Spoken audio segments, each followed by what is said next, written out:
दोस्तों, पूरी दुनिया में शेरों की कुल संख्या करीब 30 से 40 हजार मानी जाती है। वहीं यदि बाघों की बात की जाए तो बाघ दुनिया भर में मात्र 5 से 6 हजार ही हैं। इसका मतलब है कि शेर बाघों की तुलना में कई गुना अधिक है। लेकिन इसका कारण क्या है? आखिर शेर बाघों से इतने अधिक क्यों है? इसका कारण है वो भूभाग जिस पर ये जानवर पाए जाते हैं। हम जानते हैं कि शेर खुले मैदानों में रहते हैं और अफ्रीका में इन खुले मैदानों की भरमार है, जहाँ बड़े पैमाने पर शेर रहे और उन्होंने अपनी संख्या बढ़ाई। वहीं दूसरी ओर बाघों ने घने जंगलों को अपना निवास स्थान बना रखा है। लेकिन क्या अफ्रीका में भारत की तरह अधिक पेड़ पौधों से भरे हुए वन नहीं हैं, ऐसे घने वन जिनमें बाघ निवास कर सके? आपको बता दूं कि अमेज़न के वर्षा वन के बाद धरती का दूसरा सबसे बड़ा वर्षा वन अफ्रीका में ही मौजूद है। ये वन अफ्रीका के मध्य में स्थित है, इसलिए इसे सेंट्रल अफ्रीकन रेन फॉरेस्ट कहा जाता है। कोंगो देश में बड़ा हिस्सा होने की वजह से सेंट्रल अफ्रीकन रेन फॉरेस्ट को कोंगो रेन फॉरेस्ट भी कह दिया जाता है। इस विशाल जंगल में इतनी अधिक झाड़ियाँ और पेड़ पौधे हैं कि इनमें से होकर गुजरना भी बड़ा मुश्किल है और कोंगो रेन फॉरेस्ट में बारिश भी जमकर होती है। गोरिल्ला और चिंपांजी जैसे वानर इन्हीं जंगलों में पाए जाते हैं एवं एक बाघ को आश्रय देने हेतु इन जंगलों में पर्याप्त व्यवस्थाएं हैं। किंतु आखिर क्या वजह है कि बाघों ने कभी भी कोंगो के जंगलों या अफ्रीका महाद्वीप की ओर रुख नहीं किया, बल्कि ये केवल एशिया में ही सिमटे रहे? वहीं शेर अफ्रीका से फैलते हुए एशिया भी आ पहुंचे और भारत के गिर में आज तक शेरों ने अपना निवास स्थान बनाया हुआ है। क्या बाघों के अफ्रीका न जाने की वजह शेर हो सकते हैं? क्या ऐसा हो सकता है कि बाघों ने कभी अफ्रीका की ओर रुख किया हो, जिस कारण शेरों के साथ उनका संघर्ष हुआ और उस संघर्ष में बाघ हार गए, जिस कारण वो कभी अफ्रीका नहीं जा पाए? इस पूरे घटनाक्रम की वजह जानने के लिए वीडियो से आखिरी तक अवश्य जुड़े रहें। दोस्तों, वैसे तो ये माना जाता है कि बड़ी बिल्लियां सबसे पहले उत्तरी अमेरिका में पनपी थी और वहीं से बिल्लियां पूरे विश्व में फैली। लेकिन प्राचीन जीवाश्म आधे अधूरे होते हैं और उनसे मिली जानकारी भी आधी अधूरी ही रह जाती है। यदि हम कुछ लाख साल पीछे ही जाएं और आज के आधुनिक शेरों की बात करें तो आधुनिक शेरों की उत्पत्ति मुख्य रूप से पूर्वी और दक्षिणी अफ्रीका में हुई थी।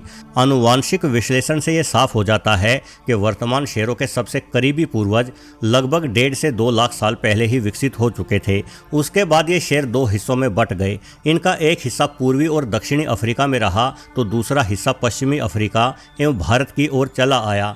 प्राचीन डीएनए अध्ययनों से ये भी पता चला है कि आधुनिक शेरों की प्रजाति ने लगभग 21,000 साल पहले अफ्रीका से बाहर यात्रा करना शुरू किया। यानी जो शेर आज भारत में हैं वो करीब 21,000 साल पहले ही यहाँ पहुँचे थे। सिर्फ इतना ही नहीं, बल्कि शेरों ने अपनी संख्या यूरोप के कई देशों के साथ साथ रूस में भी बढ़ाई। विशेष बात यह है कि इन हिस्सों में उस समय बाघ भी पाए जाते थे। यानी शेर और बाघों की आपसी मुठभेड़ वर्तमान से लगभग 20,000 वर्षों पहले बड़े पैमाने पर होती होंगी। अब यदि बाघों की बात की जाए तो ये माना जाता है कि बाघ और हिम तेंदुओं के पूर्वज एक ही जीव थे। यानी बाघों की उत्पत्ति हिमालय पर्वत के आसपास वाले क्षेत्र में हुई थी, जहां से ये फैलते हुए मध्य एवं दक्षिण भारत के साथ साथ पूर्वी एशिया की ओर भी बढ़ गए। बाघों के सबसे पुराने जीवाश्म चीन में खोजे गए हैं, जो लगभग 20 लाख वर्ष पुराने हैं। इसका अर्थ है कि बाघ शेरों की तुलना में कहीं अधिक प्राचीन जीव है। और ध्यान देने वाली बात यह है कि इनकी उत्पत्ति ठंडे इलाकों में हुई थी। वर्तमान में भी बाघों को चीन एवं रूस के बेहद ठंडे एवं बर्फीले इलाके में रहते हुए देखा जा सकता है। इसलिए जब बाघ फैलना शुरू हुए तो इन्होंने खुद को गर्मी से बचाए रखने के लिए ऐसे स्थानों को चुना जहाँ पानी पर्याप्त था, क्योंकि गर्मी के मौसम में पानी के भीतर पड़े रहकर बाघ खुद को गर्मी से बचा कर रख सकते थे।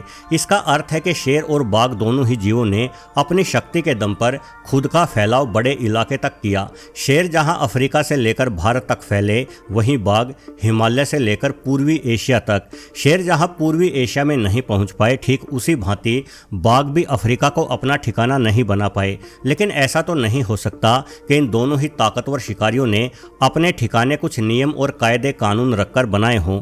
अतीत में हर ओर जाने के रास्ते खुले हुए थे। शेर और आगे पूर्वी एशिया की ओर बढ़ सकते थे, वहीं बाघ भी अफ्रीका की तरफ फैल सकते थे। फिर आखिर इन्होंने ऐसा क्यों नहीं किया? चलिए पहले बाघ की अफ्रीका की ओर न जाने की वजहों को जानते हैं। दोस्तों, भले ही भारत और अफ्रीका भौगोलिक रूप से जुड़े हुए हों एवं बाघ बिना किसी बाधा के अफ्रीका पहुंच सकते थे, लेकिन बाघों के लिए मार्ग बड़ा कठिन रहेगा। ठंडे इलाके में उत्पन्न होने की वजह से बाघ गर्मी में जल्दी विचलित हो जाते हैं। इन्हें गर्म मौसम में हर हाल में पर्याप्त पानी की आवश्यकता पड़ती है, किंतु अफ्रीका की ओर जाने वाले मार्ग में रेगिस्तान एवं सूखे बंजर पहाड़ पड़ते हैं। अफगानिस्तान से लेकर ईरान इराक तक सारा इलाका सूखा है। बाघ इतना कठोर मौसम बिना पानी की उपस्थिति के झेल ही नहीं सकते।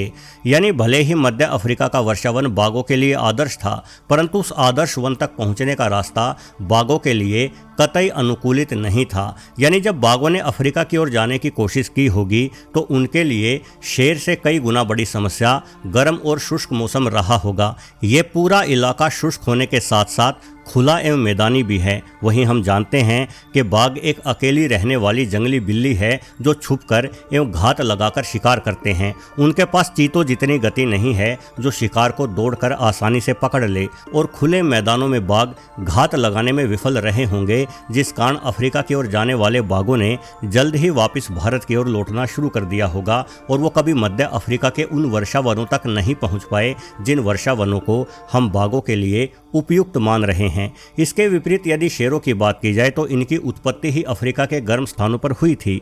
शेर बाघों की तुलना में शुरू से ही गर्मी झेलने के अधिक अनुकूलित रहे। शेर आमतौर पर बाघों से अधिक दिनों तक बिना पानी पिए रह सकते हैं। हालांकि गर्म मौसम में शेर भी रोजाना पानी पीते हैं, लेकिन यदि पानी उपलब्ध ना हो तो ये करीब 1 सप्ताह तक भी प्यासे रह सकते हैं। वहीं बाघ न सिर्फ रोजाना अपितु एक दिन में 3 से 4 बार पानी पीते हैं। बिना पानी पिए बाघ मात्र 2 से 3 दिनों तक ही जीवित रह पाएंगे। गर्मियों के मौसम में बाघ घंटों तक पानी के भीतर भी पड़े रहते हैं। कभी कभार तो ये पूरा दिन तालाब से बाहर निकलते ही नहीं। मतलब साफ है कि अफ्रीका और भारत को जोड़ने वाले सूखे एवं कम पानी के मार्ग को पार करना शेरों के लिए भी कठिन तो जरूर रहा होगा, पर नामुमकिन नहीं। शेरों ने यह मार्ग पार किया और वो भारत आ पहुंचे, किंतु बाघों के लिए इस मार्ग को लांघ पाना संभव नहीं था। वो सूखे स्थानों से गुजरने में सक्षम नहीं है, जिस वजह से बाघ अफ्रीका नहीं जा पाए, पर शेर भारत आ गए। वैसे भारत आने के बाद भी शेर उन्हीं स्थानों पर रहे जो स्थान उन्हें अफ्रीका में भाते थे। भारत में शेरों ने खुले मैदानों को ही रहने हेतु चुना। शेरों के जीवाश्म हमारे देश के राजस्थान, गुजरात और मध्य प्रदेश के खुले इलाकों में आज भी बड़ी आसानी से मिल जाते हैं। शेर भी बाघों की ही तरह हिरणों जैसे तेज दौड़ने वाले जानवरों को आमतौर पर अपना शिकार नहीं बना पाते, लेकिन एक साथ रहते शेर बड़े जानवरों का शिकार कर लेते थे, जैसे कि भैंस। और शेरों के ये शिकार भी खुले मैदानों में ही निवास करते हैं, जिस वजह से खुले मैदानों में रहना शेरों की मजबूरी भी थी।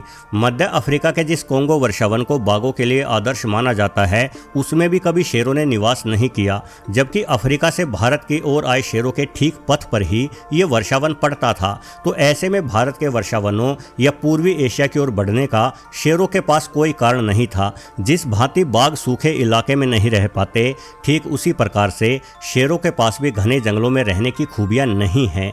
वर्षावनों में रहने के लिए दबे कदमों से शिकार की ओर बढ़ने की कला सीखनी पड़ती है। हालांकि शेर भी इस कला को जानते हैं, लेकिन इस कला में शेर उतने अभ्यस्त नहीं होते जितना के बाघ होते हैं।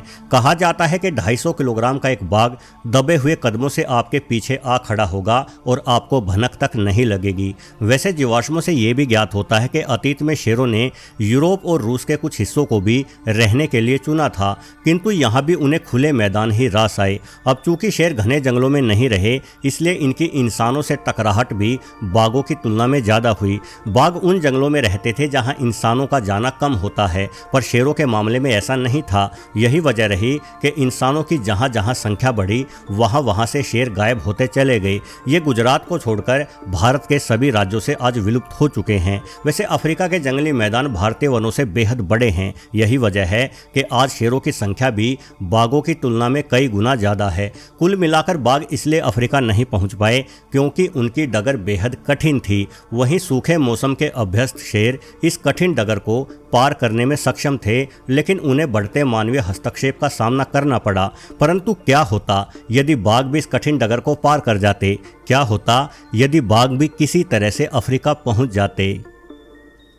दोस्तों इतना तो तय है कि अफ्रीका पहुंचने के बाद भी अधिक हरियाली और पानी वाला स्थान ढूंढते हुए बाघ मध्य अफ्रीका को ही अपने रहने हेतु चुनते, यानी ऐसा इलाका जहां शेर नहीं पाए जाते। इसका मतलब है कि शेर और बाघों की मुठभेड़ अफ्रीका में अधिक नहीं होती, किंतु बाघ कोंगो में वनों के पारिस्थितिकी तंत्र को बुरी तरह से प्रभावित करते। एक ताकतवर शिकारी होने के कारण बाघों का संघर्ष चिंपांजी और गोरिल्ला जैसी दुर्लभ वानर प्रजातियों से होता, जिससे संभव है कि इन वानरों के अस्तित्व पर ही संकट खड़ा हो जाता। कोंगो के वनों में सबसे बड़ा शिकारी तेंदुआ है और तेंदुआ आमतौर पर वानरों से दूर ही रहना पसंद करता है, लेकिन बाघ संभवतः इन वानरों के ऊपर कहर बनकर टूट पड़ता। हालांकि कोंगो वर्षावन अत्यधिक घना जंगल है, यहाँ छोटे और तेज जानवर पाए जाते हैं। मुमकिन है कि इन्हें पकड़ने के लिए बाघों को भी छोटा और तेज होना पड़ता, यानी फिर एवोल्यूशन प्रक्रिया के तहत बाघों के शरीर में बदलाव होते।